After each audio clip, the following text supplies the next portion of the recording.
Hello, this is Dr. Michael Greger coming to you live from my treadmill, as I do every month to answer your questions. Just spent some time on Facebook doing a live thing there, and now here for the next half hour, and then we'll do it again next month. Before I just start taking questions, let me just say that we are but one day from the end of our end of year donation drive to help the 501c3 nonprofit organization that runs NutritionFacts.org. If you would like to support my work, please consider making a tax-deductible donation. We are currently at, we are at 89.94%. Let me refresh though. Hold on. 90.19%. All right, we are but 9.81% to go to hit our goal by the end of the year. So we are down to the wire. Hopefully, you will help us out if you value what we do at NutritionFacts.org. Everything's free, obviously, no ads.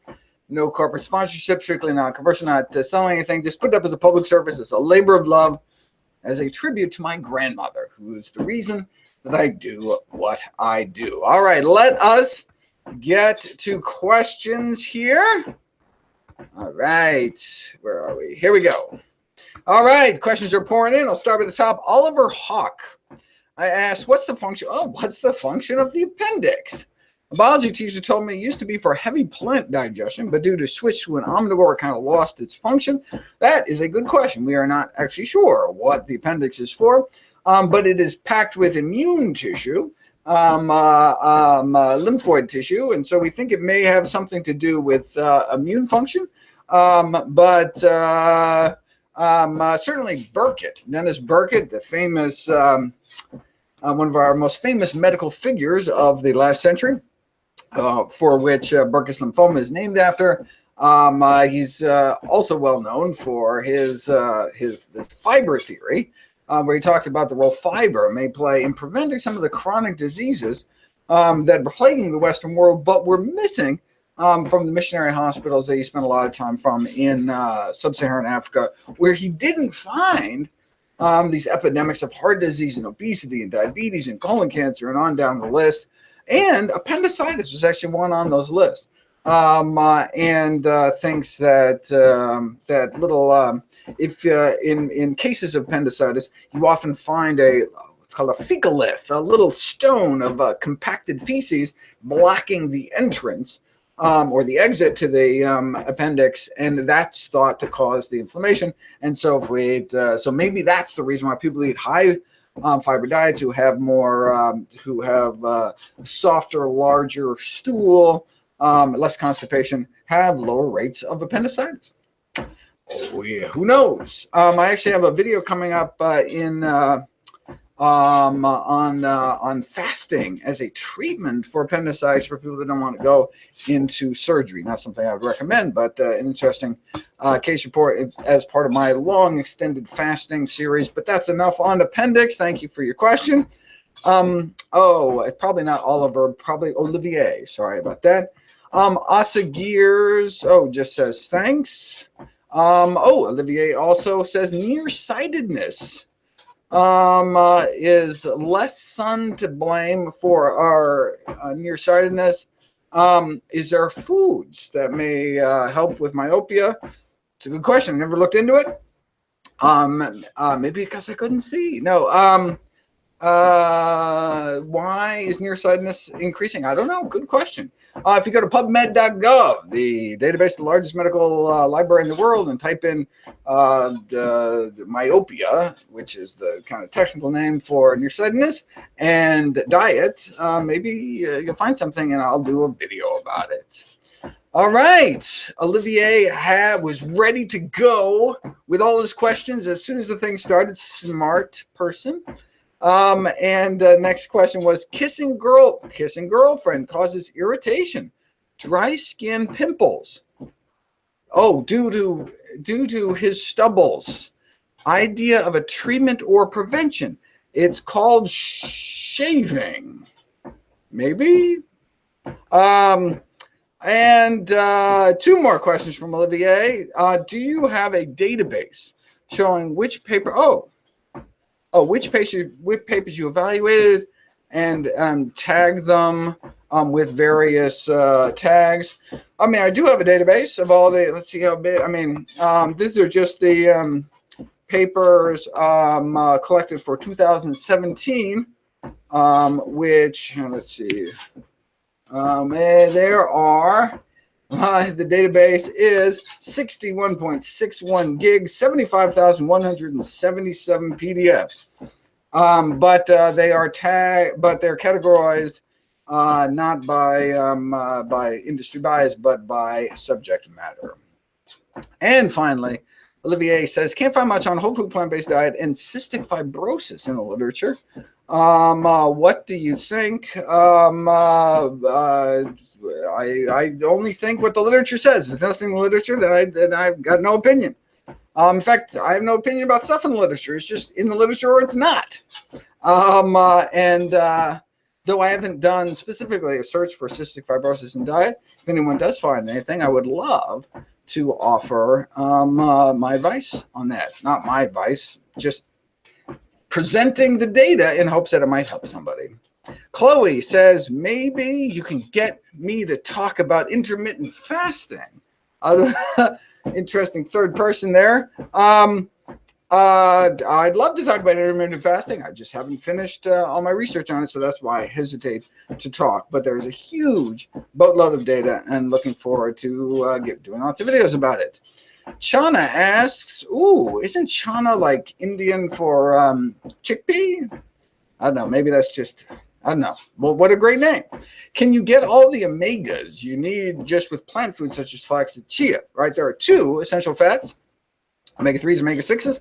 Omega-6s is basically found everywhere, so that's not a problem. But omega-3s, in fact, people get a lot of too many omega-6s from these junky oils and processed foods like cottonseed oil. But we need our omega-3s. I mean, that's something you could be relatively efficient in. And the most concentrated source of omega-3s are flax seeds. In fact, I'm just working on some flaxseed videos right now. That's what I was doing this morning. Flax seeds, chia seeds, walnuts, hemp seeds, dark green leafy vegetables have some, even though they don't have a lot of fat in them at all. So that is the short chain omega-3 called ethylmalonic acid, which our bodies can elongate into the long chain omega-3s like EPA and DHA. The question is, can it elongate it enough for optimum health? It's an unanswered research question. I've got a bunch of videos about it. But basically, bottom line is you may want to supplement your diet with preformed long-chain omega-3s and not rely, particularly as we get older, on our body making enough for optimal cognitive health. So I would recommend 250 milligrams of EPA and or DHA a day from pollutant-free sources, meaning algae-based sources. All right, Asa Gears Raw Vegan Recovery asks, what is my new book? How Not to Die cookbook just came out and hit the number 3 on New York Times bestseller list. Very, very excited. Thanks to all your pre-orders. And so hopefully expose lots of new people to eating healthy or eating evidence-based.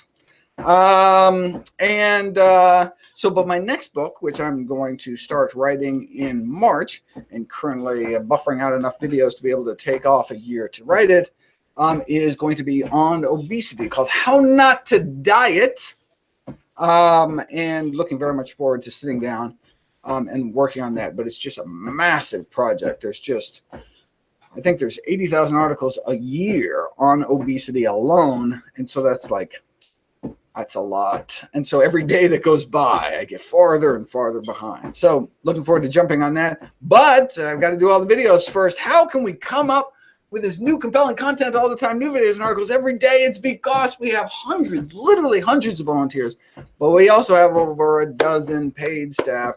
That costs a lot of money, and it's all just donation based, kind of like Wikipedia. Everything's free, but we count on the donations of people that just want to support our work, feel it's useful for them, valuable. So even if 1 in 1,000 people kicks in a few bucks, we'd be all set. Since we reach so many millions of people, even $1 can help. Please go to NutritionFacts.org, click on the donate button. We'd love your donations any time of the year. This is just our final end of year push to get us set up for next year. Anyway, all right, next. We did Chloe. We did okay. Oh, Charna's back saying mother worried about siblings missing nutrients from animal products. Can I give her a clear mind? So there are only 2 vitamins not made by animals. Well, not made by plants.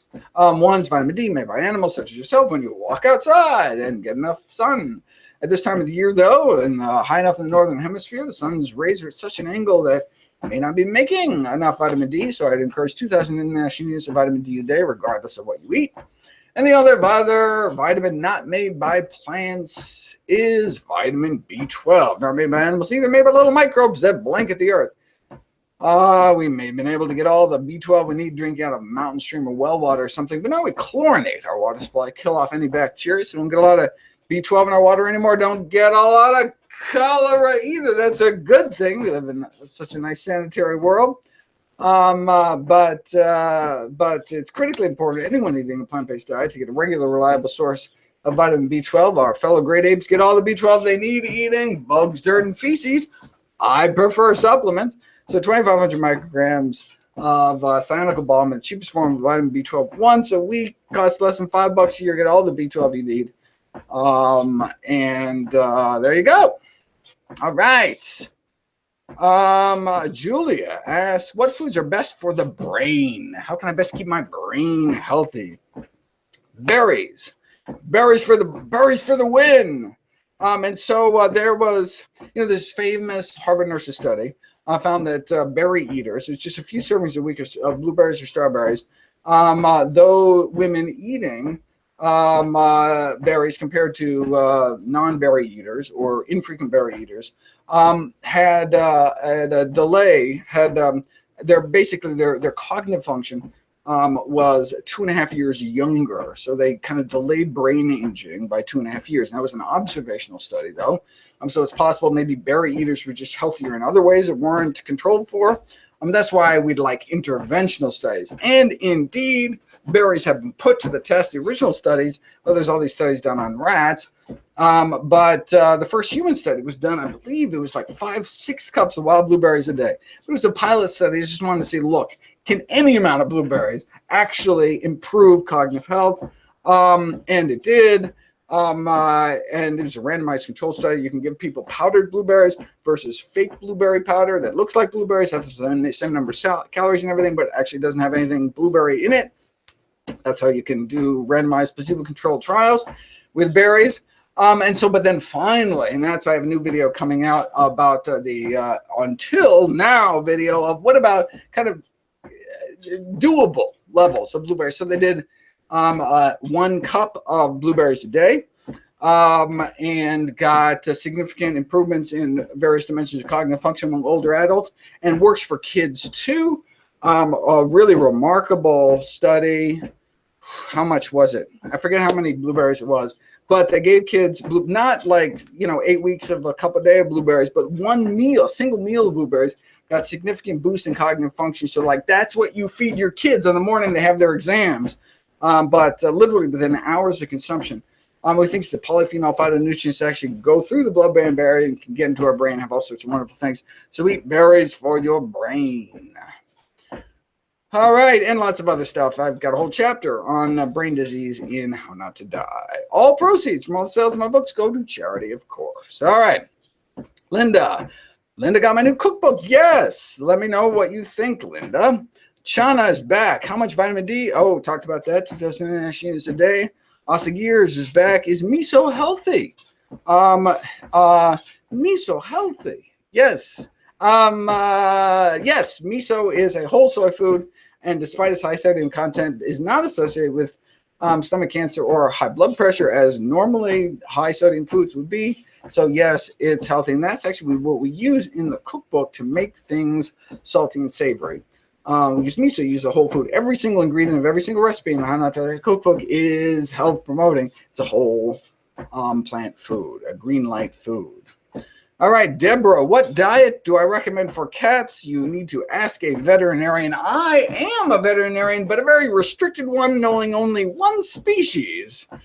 And that's Homo sapiens, so can't help you there. Olivier is back. What's the function? Oh, we talked about the appendix. All right. Julia, are there any foods that can help me establish a better sleeping pattern? Ooh, tend to have problems falling asleep. Yeah, I actually do have... I have videos on tart cherries, which you can buy canned. You can also buy in concentrate, but you can buy whole canned cherries in water. And a video on kiwi fruit. I don't know if that was the yellow kiwi fruit or green kiwi fruit in terms of sleep. And I just did, just scripted a video that's coming up that on the use of melatonin. And the problem with melatonin supplements is that if you actually go, so there's a study that looked at 31 brands off the shelves, and the purity and the strength was completely off. What's on the label? Unfortunately, our supplement industry is so poorly regulated, you just cannot know what's in the bottle. It says it has, like there were some chewables that said it had 1.5 milligrams of melatonin. So chewables, that's what kids might take, actually had 9 milligrams. That's like 100 times physiological normal levels. And not just strength, but purity found these contaminants, these unidentified contaminants, some of which look surprisingly like that horrible tryptophan contaminant back in the 80s that killed dozens of people and sickened thousands. Again, that's the problem with the supplement industry. But so wouldn't it be nice to get? But these studies show that melatonin does actually help with sleep in high enough doses, and so that's like 5 plateaus of 5 milligrams. But you know what? You take the supplements because purity and potency issues. So what do? If only there was a best of both worlds way to do it. If only melatonin was found in a safe, simple, side effect-free solution. Food. We've known since 1995 that plants have melatonin. And which plants, though? I mean, and enough that actually affects melatonin levels in their blood? Absolutely. And so I do have one study where it talks about how you randomize people to eat more vegetables, less vegetables, and you actually show they have more melatonin eating vegetables. But the updated video talks about how they did these fruit studies. They had people eat pineapples, oranges. Well, I forget what the third one was. Anyway, so you can get these levels. But the problem is, so I was talking about jet lag, and it's like it's harder to pack a pineapple in your suitcase. Is there anything like small you can do? And so I talk about each food category, how much melatonin is in each food. So actually, look, we make melatonin, so animals do too. So you can find melatonin in meat, but with the highest melatonin meat is salmon, I think, and you'd have to eat like 200 pounds of salmon at a single meal to get the melatonin effect. So that's off the table. Whole grains. There was a corn strain. The yellow corn strain, the highest levels being 16 ears in a single meal. Way too much. Scratch that. The highest vegetable was white mushrooms, and you only have to eat I forget, it was like 2 pounds, but 2 pounds of mushrooms is like 10 cups of mushrooms because it's so light. So all right, scratch that. So mushrooms have 100 times more than meat, but still doesn't help you. And then fruit, cranberries to the rescue. A single ounce of cranberries can give you a physiological dose of melatonin. So you could actually do that. You could do a smoothie. So in the evening, you could have a cranberry smoothie. And out the cranberries was like a ounce of cranberries. And look, you could actually travel with cranberries, right? They wouldn't smush there. But then what do you do when you get there, right? It's not like you can pack your blender with you too. So thankfully, ta-da! Long story short, pistachios, the most melatonin-rich nut. Pistachios, highest melatonin-rich food anywhere. Like off the charts, high levels of melatonin. To get a physiological dose, all you need is 2. 2 what? You ask? No, 2. Like 2 pistachios. Actually gives you a physiological dose of melatonin. Extraordinary. So like a handful of pistachios would be like a high dose melatonin supplement, but without the contaminants, etc. Anyway, try that. Try the kiwi fruits, tart cherries, and pistachios, and report back and tell me if you're sleeping better. Of course, there's all sorts of sleep hygiene things. I assume you're already doing dark and cold and, you know, all that things that help you sleep better. Anyway, all right, moving right along. Only got 10 minutes left. I was just excited about this melatonin videos. Okay, Lauren asks, you can get all the omega-3. Oh, yeah. What? Lauren says, you can get all your omega-3s you need from romaine lettuce. That's so not true. But if you need more, search YouTube. Anyway, you know, I mean, as a percentage of fat, I'm sure there's a lot of omega-3s in romaine lettuce, like there are in all greens. But there, you know how much fat is in romaine lettuce? There's not a lot of fat. So it could be 100% omega-3s. You'd have to eat a wheelbarrow, presumably, worth of romaine to get, you know, like 2 grams of ALA a day. So I disagree, respectfully. Michelle asks, Michelle is talking to Julia. Roten asks, hi, is it risky? What causes it? I assume Roten is meaning MCV on blood tests for vegans. That's a mean corpuscular volume. Yeah, that could be a sign of vitamin B12 deficiency. Also be a sign of folate deficiency. But if you're vegan, you're probably getting a lot of folate because that's found in beans and greens. China asks, what's my opinion of a raw diet? I encourage people to eat both a combination of raw and cooked foods.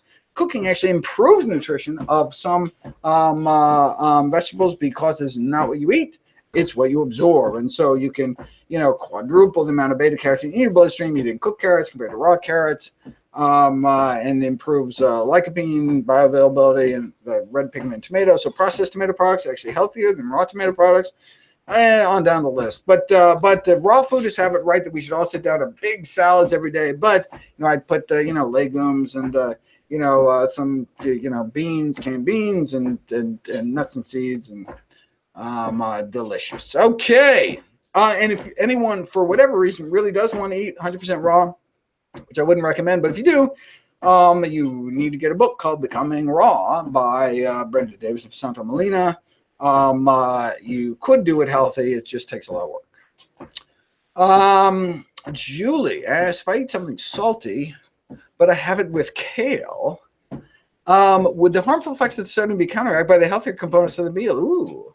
Well, in certain, so eating something salty would be bad for your blood pressure, but eating that kale and broccoli that you mentioned in your question, these are nitrate-containing vegetables, which actually improve my nitric oxide production, can actually improve blood pressure, actually lower blood pressure.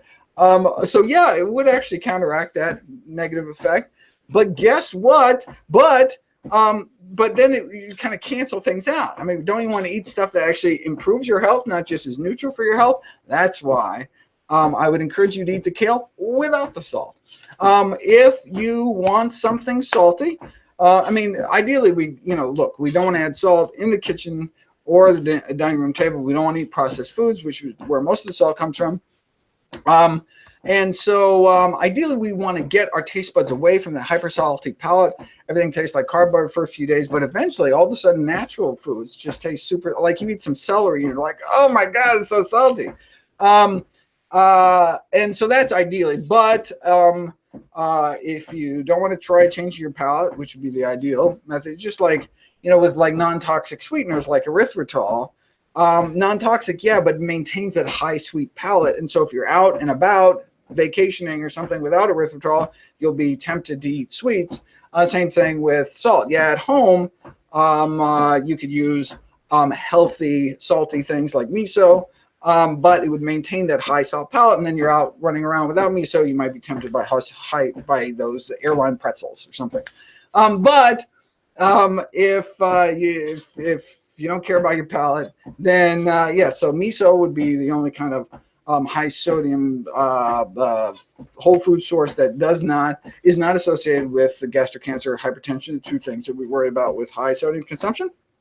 And you could also use potassium salt. There's a potassium chloride kind of salt substitute, not the one that's like half and half sodium potassium, but the one that's pure potassium chloride. Would be a healthier option. There's also all sorts of wonderful kind of spice blends that are actually healthy, health promoting because I have herbs and spices and stuff that are sodium free. I talk about one called Table Tasty and How Not to Die. But you can try and search around and find one you like. There's a savory spice blend that we use in How Not to Die, which you can make that may give you the flavors you're missing by cutting out salt from your diet. All right. Anyway, where are we? Nastya asks, I've heard that food cooked in a microwave oven suffers molecular damage when eaten. It causes abnormal changes in our blood and our immune system. So why do I recommend you cooking it? Well, if it actually did what you said, I wouldn't. But I just reviewed microwaves. In fact, it's just coming up the next few weeks. There'll be my microwave videos, part of the current volume. In fact, you can get them now streaming live, well, in real time, a live stream of all my microwave videos because they're part of the current volume. So that's at drgregor.org. You click on downloads and you can stream them right now. Or you can just wait a few weeks and they'll all be online for free, or you can make a donation to get the DVD download. But, and basically, so I review all the literature on microwave safety and foods, and so you see what the science says. Okay, Marie asks, what are the best low fiber foods to eat when preparing for a colonoscopy? Best thing to eat when preparing for a colonoscopy, do you remember? Peppermint oil, right? Peppermint leaves. So I check out my peppermint colonoscopy video. But in terms of, prepping, that's the most important things. I mean, if you're gonna eat low fiber foods, and you eat the least healthy, then you eat the least unhealthy low fiber foods out there. Or you can eat nothing at all. That has the lowest fiber at all, rather than using it as an excuse to eat junk. Are you going to make any? Oh, interesting. So T. Gifford asks, am I going to make any videos about DNA testing and health issues? Well, I just did a video. Well, when I say did a video, this video may not come up for months because it means I scripted a video. And that's what I'm doing right now before the next book, scripting out months of videos. So when I say, oh, I just did a video, and you're like waiting for it the next day, it's actually going to be a while. But so I just did a video about a polymorphism on caffeine metabolism. There are some people that are high metabolizers versus lower kind of middling metabolizers of caffeine. And there may actually be a differential effect of coffee consumption in terms of overall mortality and some other things. And that is actually something you can get tested for. But I feel that, and there's the, lactose, lactase persistence, so the mutation that allows people to digest milk after weaning. So there are a few kind of genetic conditions that actually do have kind of real term impacts on your health, but most of what you see in the kind of DNA testing, personalized nutrition, personalized medicine space is a lot of hokum, unfortunately, which was what I came to the conclusion of, that there's actually other than these very few clear examples, we don't have good data suggesting that there are kind of particular dietary needs for particular people. But I'll continue looking in that area because I know it's something of high interest. All right, and finally, 1 minute left. Marie asks, are there any disadvantages of eating wheat germ? Yes, it's a processed food. You're just getting the germ, not the rest. But the high the phytates in wheat germ, great, but may actually at that concentrated dose interfere with some mineral absorption. I think that's I'd have to look at that data, but I remember looking at something on wheat germ and was saying, oh, that's why you shouldn't eat wheat germ. But anyway, it's processed. We'd like to eat it in whole food form, ideally. And let me see. Let me too. If I take one more. Osagirs asks, cut out dates and grains to heal my teeth. Okay. Can I eat grains without detriment to my teeth? You eat whole grains and floss and brush your teeth and practice good dental hygiene. and you should be fine. In fact, there was a study done on, because if you look at, teeth from skulls thousands of years ago, they have these like perfect teeth, no cavities often. And you say, well, wait a second, they didn't have any dentists whatsoever, no flossing, no toothbrush, before toothbrush was invented. You say, well, yeah, it was before candy bars were invented too, right? Well, yeah, that makes sense, but you don't know until you put it to the test. Say, okay, where are you going to find somebody who doesn't eat processed foods? You do it on a TV show. There's a TV show in Sweden where they put people on I don't know if it was an island, but they had people eat Stone Age for a month. And so they had like security guards making sure no one eats a Twinkie. And they put them on this. So they wanted to replicate a diet like from 5,000 years ago. So it was mostly whole grains. So lots of intact whole grains like barley and stuff. So it was a grain-based diet, and even had some honey in it, which would be kind of refined sugar, right? Of course, and so they didn't have any toothbrush or anything. They had a plaque buildup over that month, as you can imagine, but no increase in gingivitis, which is just crazy, because you do all these studies where that's how you show gingivitis. You take people, you stop them from flossing and brushing, and the plaque builds up, and that causes gum inflammation. And then eventually, if you don't treat the gum inflammation, the gingivitis, then you get something called periodontal disease, where the tooth structures, the structures that hold the teeth, like ligaments and bones, dissolve away, and then you lose your teeth. Okay, so that's the sequence: plaque, gingivitis, periodontitis. But here, plaque buildup without gingivitis. Why? Well, they actually measured the bacteria. They didn't have the bad bacteria, the bad bacteria that eats away at your teeth and causes the inflammation, right? Why? Well, they weren't eating, refined sugars, and they were eating all this fiber, all these anti-inflammatory plant foods. And so for all these reasons, they think that they actually didn't get the gum inflammation. And so that supports your adding grains to your diet, but not in the form of candy bars. Thank you very much, everyone. Until next month. And again, if you value NutritionFacts.org, please consider making an end of year donation. 1 day left.